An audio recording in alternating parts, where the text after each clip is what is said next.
Alright, so we are going to be going directly into match number 4. It is going to be featuring Dignitas SjoW against Fnatic MSI's TT1. The starting map is going to be on Crossfire SE. We have an epic Terran vs Protoss, and alongside with me I do have Caldor. How you doing, man? I'm not too bad. How about you? I can't complain. Pretty epic match is going on as of lately, and this is definitely going to follow suit, as we have in the top right hand corner Dignitas SjoW spawning as the red Terran, and in the bottom left hand corner we have TT1 as the green Protoss player. Indeed, so we do have Protoss versus Terran. I mean, walk me through this a little bit, because Protoss versus Terran on Crossfire SE does play out a little bit differently. Well, the thing about this map is that for example, it's a really bad map as a Zerg player, as there are a lot of bottlenecks where, for example, a Protoss player can force field, a Terran player can place the tanks on all those cliffs, and in this matchup, it might be slightly favored to the Terran player due to his bio drops that he's able to do, but a Protoss player can always try to split the army of his opponent with his force field, and of course use Colossi as well. But for the Terran, with his drops, with some nice position siege tank, this map isn't too bad either. So I suppose that we see a really intense game between those two players, and probably an even match. The Canadian player just spent a lot of time in Korea, and SjoW of late wasn't in his best shape. I mean, he did quite well at the last event he played at, defeated Huck, for example, but lost to Hydra. Though I think that TT1 might have a slight advantage over his opponent. Indeed, and we can see SjoW actually not getting any sort of gases up right now. Might be looking to do a 1 racks expand, as he has put down his second supply depot before he went a refinery. So might be looking to do this 1 barracks expansion. We've seen this countless times, actually. Well, I've seen this countless times actually. And he might be looking just to do expansion and transition into a marine tank opening. In the meantime, we have the Protoss player already scouting, trying to sneak a probe into the main base of his opponent, and he will be aware of the fact that SjoW didn't add gas yet. SjoW just upgrading his command center to an orbital command in order to call down his first mule, and the Protoss player is already warping in his cybernetics core, chrono boosting his economy quite a lot, has 1 gas so far, and SjoW just placing his marine at the choke in order to kill off any additional probes that might try to sneak into his base. Indeed, and I think that's the most telling thing. We do see all the chrono boosts going off for TT1. It is going on to the Nexus, so he's really establishing his economy, and we can see that 20 probes to 16 SEVs, so quite a difference right off the bat. In 4 minutes into the game, we can see SjoW has put down the command center, and he's playing very economic-centric. SjoW is a little bit ahead income-wise, though, due to his mule that he's using, and of course because he doesn't have 3 of his SCV in his refineries. He's adding 2 gas right now after just placing his command center at the bottom of his base so that he can just fly it over to his natural expansion as soon as possible.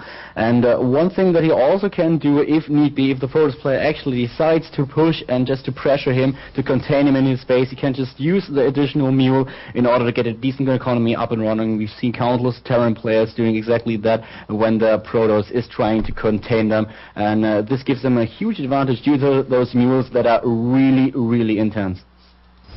Indeed, and we can see TT1 going ahead. He knew that the expansion was coming up after seeing that there were no gases up. Gonna be just getting that next up extremely fast after only 2 gateways, but he hasn't really been producing off of the 2 gateways, just to get the production going in really fast. Meanwhile, SjoW, he's just being actually pretty bold. He's going for a lot of barracks right now, adding on another barracks and another factory, excuse me. So a factory and 2 barracks. He's going to be looking, I think, to go this tank opening, which we're very familiar with because tanks are super strong on this map. And in the meantime, the Protoss player just has 1 Stalker and 1 Sentry, so he's really relying a lot on his economy, as you already mentioned, adding another gateway right now, and his Nexus is about to be finished as well. So right now on the map he has 30 Harvesters against 23, that's quite a lot, and he has a decent economy going for him, warping in additional sentries to use those force fields at the bottlenecks of this map, which we are already stated. stated before. So this is going to be exactly what we expect, the tanks and sentries trying to just make use of all those small narrow gaps at the pathways of this map. You know, it's really funny watching this game because I know both these players know each other's styles. And SjoW, under normal circumstances, he doesn't really have the scouting power to see what's going on, but he went ahead and took the expansion so fast knowing that TT1 really doesn't like to pressure in this early game stage. So he actually was a lot bolder with taking this expansion. I really love that metagame play by SjoW. SjoW and TT1 already faced each other, although it was quite a while ago. They faced each other in December of last year in a match between Europe and America, and SjoW was able to basically annihilate TT1 with a 3-0, and I don't think that TT1 will be an easy victim this time. TT1 will definitely be up for quite some nice games, and SjoW will have his work cut out for him. You know, I remember that specifically. Do you know why? Because I made fun of him the whole time. I said, he went 0-3. What a disgrace to the Team Fnatic. No, I'm just kidding, of course. I poke fun at him all the time, but I definitely made fun of him for it. But, you know, losing to SjoW is not something to be embarrassed about by any means. We have Benjis on the way. One Benji being produced by SjoW and right to the bottom of the map. So he wants to put some pressure on TT1 after all, trying to harass the economy of his opponent. And the Protoss player just scanned or just checked out the Xel'Naga watchtower. And those two Xel'Naga watchtower on the map are just really, really crucial as they basically give you a view over the whole middle of the map. And SjoW is able to sneak that Benji down to the bottom of the map. So TT1 wasn't able to see it with the help of the Xel'Naga watchtower, but he has a pylon in place, and that pylon is not ready yet. So he actually does miss the Benji. Really, really lucky by SjoW, but also very well played. So he made sure that his opponent had no units whatsoever that could scout that Benji, and now he's harassing the economy of the Protoss player. Oh man, and this is going to be really huge. However, TT1 is kind of in position. 3 probes, no, just 2 probes actually get picked off. And it looks like this Banshee is going to be able to fly away very easily. Actually, could have shot one more time, but not going to be doing that. Again, Cloak is not going up for our Terran player. He's not looking to that. Instead, look at that. A Raven is out. Now, the Raven is such a good unit at taking position. If you want to take position, you get the Raven, you get the PDD, the Point Defense Drone. That'll be able to just clamp down in position and say, hey, you cannot tack into this because your Stalkers are useless in here. And the other thing is that you can expect that Protoss player to go for observers in this matchup, so the Raven will help to detect those observers. But Fnatic TT1 was able to sneak one observer into the main base of his opponent, so at least he knows what's happening. He knows about all those barracks, 4 barracks in total, as well as the factory and the starport. Medivacs out on the field right now, and the Terran player is moving towards the main base of his opponent. He's on 115 supply right now, 104 for the Protoss player, just researching extended thermal lance for his Colossi and getting the +1 attack upgrade for his ground units. Yeah, and SjoW's push-out is going to be extremely strong here, except the Colossus are going to be able to get a glimpse of seeing this, and if SjoW actually does not have siege mode, ooh, that was a little bit of a risky move, but now finally it is going to be able to be out, and SjoW might be looking to mobilize into position, and meanwhile TT1 is just going to go around the corner, and I think he's going to try to flank this Terran army. And, well, it's actually a really nice time by SjoW. Siege is ready now, as is Combat Shield and Stim. Here comes the Protoss player. In the meantime, the Terran player going for a gold expansion on the left side of the map. And here comes TT1 losing the first Colossus immediately. 120 supply against 80. And TT1 is losing a lot of units. He's losing his whole army. Lost both those Colossi to the tanks. And the Marines annihilated everything else. That was brutal. Hit. I mean, SjoW was able to take that match, I think, a lot because of the thermal lance. The thermal lance was not finished yet in that entire fight. If TT1 just waited a couple more seconds, he would have had that out and wouldn't have the 6 range rather than 9 range. But nevertheless, TT1 is on the back foot now. SjoW is going to be able to move into a really fantastic position. Going to be on this high ground, and it's going to be so hard for TT1 to be able to break this. I don't know what he can do right now. He needs a lot of help to be able to defend against this push. And SjoW is just building another expansion at the left side of the map, at the goal expansion, so his economy will be really solid as soon as that goal expansion is up, and I don't think that TT1 will be able to keep up with that. Right now he's on 100 against 144 supply, and SjoW making good use of that high ground, good use of those positions, and is just attacking the expansion of his opponent with the help of his siege tanks. And the Banshee is in play as well. It's already 12 kills and will be taken out by TT1 right now.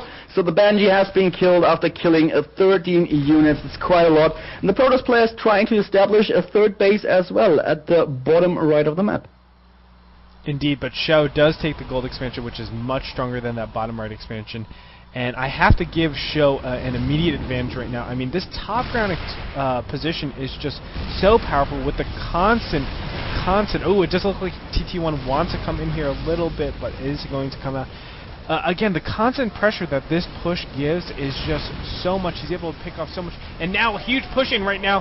The Colossus are going to be targeted immediately. One Colossus is going to go down. The Marines are trying to be picked off, but there are no other units except a couple of Stalkers and 2 Sentries. And now finally, everything is going to be cleared up, and the Terran player is going to retain most of his army.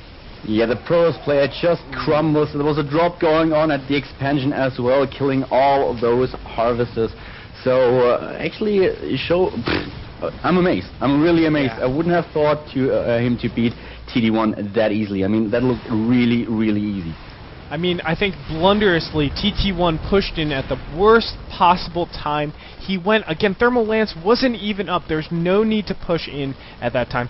But for some reason, he was impatient, whatever it might be, blundered so many Colossus away. I think it was 2 Colossus. And at that stage of the game, you don't want to be losing that many units.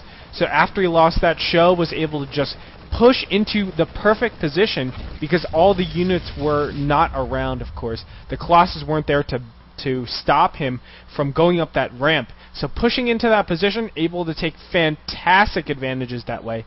And all in all, SjoW played that to a T. Very beautiful. So we are going to be moving into the second match. It's all set up and ready to go, and let's go ahead and get into it. Alright, so we're going to be going into game number 2. Dignitas SjoW is up 1-0 against Fnatic MSI's TT1. And here we go on Backwater Gulch. It is going to be a Terran versus Protoss. Yeah, there's a funny thing about the map. Apparently, SjoW doesn't play too often, so he must have dropped it on the ladder. And he will have to adjust to his play to whatever TT1 throws against him. I think the Protoss player will try to have some revenge for the last game. He wasn't too happy about the map. He doesn't like to play it against Terran. Right now he has the chance to even the scores and tie the series between those two players. So the Swedish player is starting at the bottom right as the red Terran, and we have TT1 starting at the top right as a green once again. In green. Indeed. Now, Backwater Gulch for Terran versus Protoss, we haven't seen many of these, and I think the biggest thing is going to be the ranged units. I mean, tanks are extremely strong. We can see this natural can be shelled at with tanks from low ground, and Colossus as well. Again, both of them have this ability to go ahead and do that.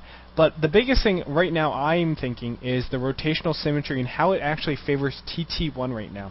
So the natural is closer to TT1's base, and actually TT1's natural is a bit farther away from SjoW's base. So it does lend itself right now to a little bit of an advantage if TT1 decides to take that option. We're going to see how he goes ahead and adapts to this individual map.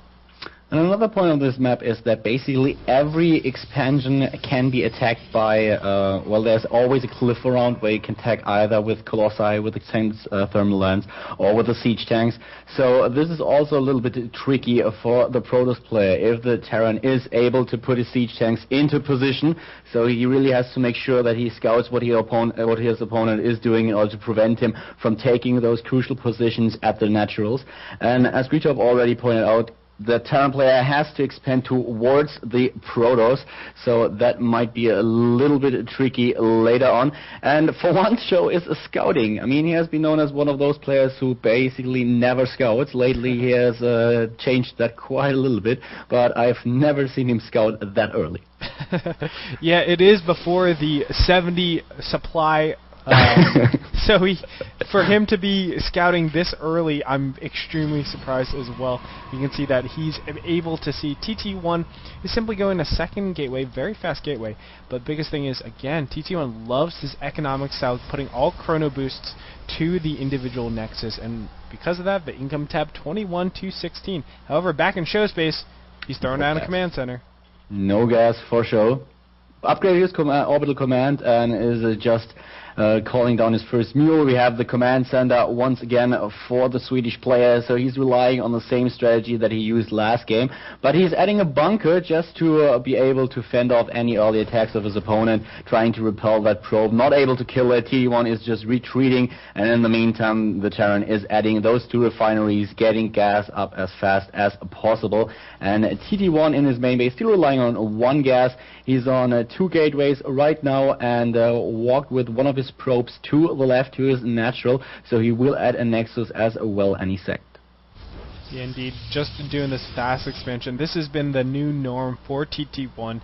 I've seen him do this countless times, and he really likes this. Again, the 2 gateways just give him the ability to defend and get those units as fast as possible. And any incoming pressure, yeah, they can go ahead and kill the Nexus, or not kill it, but do damage on the Nexus, but they're not going to be able to kill it completely. But SjoW, he's just going the economy route. He likes this economy route, getting the orbital command center out, and that just speaks about his style. He really, really likes to just go into that mid-game, that end-game stage where he can just do a lot more efficient and smarter moves against his opponents. And there's one stock of TT1 scouting a little bit, trying to attack some of those Marines and making use of his superior speed. And SjoW is adding a second barracks and a factory as well. You might even see a Benji as we did last game. In the meanwhile, TT1 adding robotics facility. He is on 3 gates right now, adding a 4th and chrono boosting his Nexus once again. So he's also relying a lot on his economy. He did that last game already, spending a lot of chrono boosts on his Nexus and just trying to warp in as many drones as many probes as possible. He's on 32 right now against a 25, has quite a decent income, and SjoW of course has to place his second orbital command at his natural expansion, which he will do really soon. So far he's just relying on his mules in his main base and getting quite a good boost at his mineral harvesting. Yeah, without a doubt. I mean, TT1 actually didn't go any units before that one, or after that one stalker. He actually cut everything to get all these production facilities out ASAP. That's why he's at 4 warp gates and 1 robo so fast. He's actually just cutting corners. He knows SjoW's style. I love this type of play from TT1, just playing super, super efficient. SjoW, on the other hand, we can see that he's just deciding, as you said before, he's going Banshee, man. And he's not adding a tech lab to one of his barracks, so he won't get the combat shield or stim anytime soon. And he's relying on Benjis and adding a tech lab at his factory as well as his starport. So we have tanks. The siege tech upgrade is nearly done, and we have the Protoss player with additional zealots swapping them in and relying on some models as well, which we lacked last time, if I'm not mistaken. Yeah, indeed, and the Immortals are going to be able to deal with the Marine tank ball a little bit. I mean, he has to snipe the siege tanks. That's only if he can get in range. It's just going to depend on if SjoW can zone out the units with these Marines. But we can see SjoW just taking his base, and now we can see on the income tab, he's going to be shooting up in economy right now at 1,000. Going to be going up quite a bit with these mules, so he's going to probably surpass TT1 pretty soon in income. And I'm really a little bit surprised that SjoW didn't add a tech lab yet. So he's producing Marines, quite a lot of Marines, but is not researching combat shield, neither is he researching stim, and I'm really a little bit surprised by that. I would have expected him to add at least 1 tech lab by now. Indeed, I think right now all of his gas is going towards getting the techs, like siege tanks and ravens. One raven is on the way out. Now this Banshee is going to be able to get over here. This is very SjoW-like, going to be able to just pick off some probes. I think this is just to force the Colossus to be a lot later. Putting a lot of time in this robo facility, it's going to give him the ability to just it's opportunity cost, actually. Instead of getting Colossus, you're getting observers, and we can see a much higher observer count out. 3 observers instead of 2, let's say, which isn't a big deal, but again, when you're dealing with marine tank, any sort of advantage like that is going to help. And I really like it that, well, SjoW can't deal any damage to the economy of his opponent. He was able to kill 1 probe with his Banshee, that's about it. So TT1 was aware of the danger, placed some stalkers at the back of his mineral line, and also his observer was in place in case that SjoW research cloak this time, which he didn't do as in the last game. And SjoW some tanks out on the field, and he placed his orbital command at his natural already. He's producing some additional SCVs, has this Raven out once again, added the tech labs to his barracks, and is researching a stim as we speak. Will at combo shield pretty soon. And for the Protoss player, we see once again extended thermal lance being researched. He's attacking the rocks at the left side of expansion with those zealots as well as the sentries, and is producing more and more Colossus. One's already out, joined his army, and the second one is in production, and the robotics facility probably going to be chrono boosted once again. Yep, there the chrono boost is, and another chrono boost for the extended thermal lance as well. I think the biggest thing I should say about TT1 is all of his gas is not in his ground, or excuse me, his gateway army whatsoever. You can really see that it's being spread all over the place. We can see upgrades are going up for TT1. +1 is being researched for his armor, and on top of that, he doesn't have a huge stalker count. That really speaks a lot, but we can see, I think it's going to be a direct counter, or he's trying to do a direct counter to this tank marine army composition, as it does look like they might want to engage right now. And I do like this decision by TT1. I mean, stalkers are pretty useless with the Raven. The planetary defense drone is extremely strong against any form of stalker count. And we have a combat shield nearly ready, so we just saw TT1 while trying to engage a little bit, SjoW immediately retreating, sieging up those tanks and awaiting the push of his opponent. Of course, he wants to make sure that he has a combat shield as well as stimpact in the approaching fight.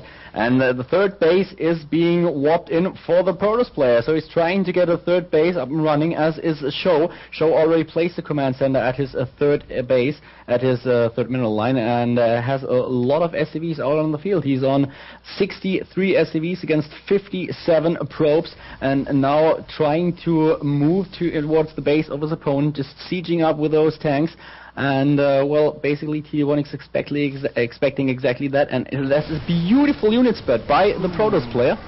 Just moving in now, we have a stim of the Marines, and here comes the Protoss trying to annihilate that force, and the Zealots are doing a really good job. The tanks are in a lot of trouble by the Colossi. Colossi this time with the extended thermal range, but still the Terran player is in a superior position, has a lot of tanks on the field, and TT1 has to retreat with his army. Oh man, that was a huge battle for SjoW. Again, SjoW's able to play so well just having this defensive position, and TT1 constantly keeps the aggression on, keeps the attacks. I'm not sure if I like that push exactly. I mean, SjoW, if we look in the units lost tab, yeah, we can see SjoW came out just about 1,000 minerals ahead in that entire fight, and the Vikings were able to definitely pick off a lot of those Colossus. 2 Colossus did go down. TT1 cannot afford to lose these Colossus. SjoW is researching Concussive Shells now. They will help him a lot, especially against the Zealots. I am missing Charge though. Charge is really, well, it takes a lot of time as well as gas, but those Zealots, of course, are in a little bit of trouble against the army of the Terran player. Well, they are able to draw a little bit of fire from the siege tanks, and by now we have a lot of Vikings on the field as well, so the Colossi will be under a lot of pressure, and SjoW is even adding a Möbius reactor for his ghosts, so he will soon be able to EMP the army of the Protoss player. And now TT1 is adding the Twilight Council, getting more Colossi as well as the next attack upgrade for his army. Yeah, but SjoW's position is just outstanding right now. Having this, oh, it does look like TT1 does look like we want to go in. Zealots don't have charge, though. The Colossus aren't going to be able to get a great arc. Oh, no, the Colossus are just getting completely isolated. Yeah, and TT1 gets a bloody nose, trying to attack the Terran player, and SjoW, the player from Sweden, just obliterates all the units of the first player, and he should just have waited. I mean, he's in a bad position anyways, and he should just have tried to wait for charge, at least do that, but, well, this fight was a little bit optimistic.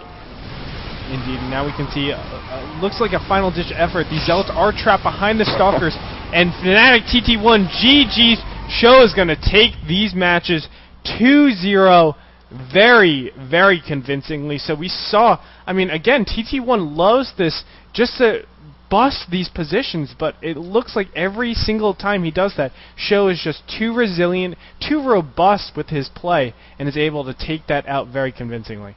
Yeah, very, very well played by SjoW, and I was a little bit surprised by TT1, actually a little bit disappointed. I think he shouldn't have picked those fights. I mean, he basically wanted to fight and approach his opponent when there was no immediate need, and I don't think it was the right decision. Absolutely. I mean, the push wasn't really on. TT1 felt a little bit, you know, he wanted to crush that defense or that attack before it even started up. And I think he got a little impatient with his entire attack, and before any of the upgrades were really set in stone, or even trying to undermine it with a little bit of harass, he just said, okay, I'm going to try to bully you as much as possible, but not knowing that his expansion was actually behind, his third was behind. So really to bully someone that has a higher economy is much, much tougher. So eventually SjoW was able to just be super